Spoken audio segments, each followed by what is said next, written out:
Welcome to this week's Clarion Energy News. I'm Elizabeth Ingram, Content Director for Clarion Energy. Here are the top 3 stories we've been following. Number 3, Maria Lacalla is about to become part of a rare group, women who run nuclear operations at a major utility. Arizona Public Service operates the 3.3 gigawatt Palo Verde generating station in Maricopa County. APS has announced that Lacalla, currently Senior Vice President of Regulatory and Oversight, will succeed Bob Bement effective January 21st. Lacalla will be the first woman to run operations at Palo Verde and the second woman ever to be a chief nuclear officer nationwide, following Maria Korsnick at Exelon, who has since become president and CEO of the Nuclear Energy Institute. Lacalla earned a Bachelor of Science degree in Civil Engineering from the University of Miami. She obtained a U.S. Nuclear Regulatory Commission Senior Reactor Operator license in 1996, and she completed the Harvard Business School Advanced Management program in 2015. She has also chaired the Academy Council for the National Academy for Nuclear Training and serves on the U.S. Women in Nuclear Executive Steering Committee. APS says Palo Verde is the largest thermal generation plant in the U.S., producing about 32 million megawatt hours annually.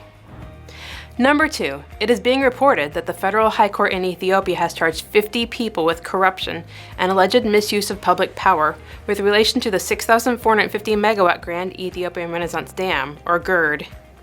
GERD is designed to be the centerpiece of the country's bid to become the continent's biggest power exporter. However, it faces considerable controversy, with a deadlock between the 3 affected countries, Egypt, Sudan, and Ethiopia, over operation of the project.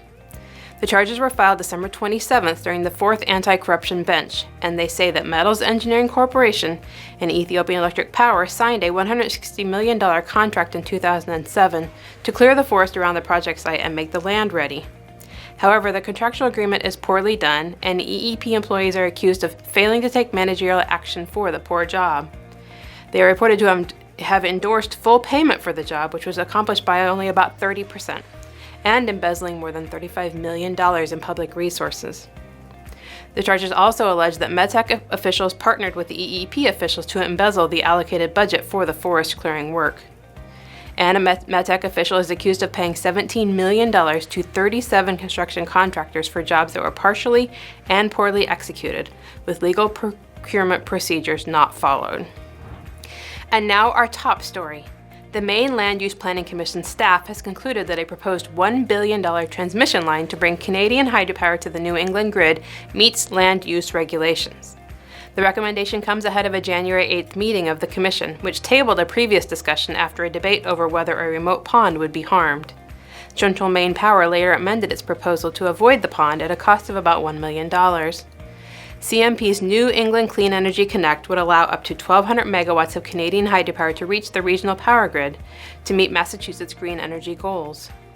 Most of the 145-mile-long transmission line would follow established utility corridors, but a new swath would be cut through 53 miles of wilderness in western Maine to the Canadian border on land that CMP owns.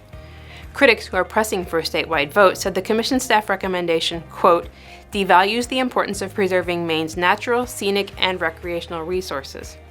Supporters say there are benefits for all of New England by suppressing electricity rates and reducing carbon emissions by the equivalent of more than 700,000 vehicles. The Maine Department of Environmental Protection, Land Use Planning Commission, and U.S. Army Corps of Engineers still have to weigh in on the project. Finally, if you're attending the upcoming Distributech International event, consider attending the Powered by Diversity Lunch, where executives from a variety of utilities will speak on the topic of diversity in the workplace and share best practices. Distributech International is happening January 28th to 30 in San Antonio, Texas in the U.S. Visit Distributech.com to learn more and to register for this leading annual transmission and distribution event. That's it for this edition of Clarion Energy News. I'm Elizabeth Ingram. Thank you for watching.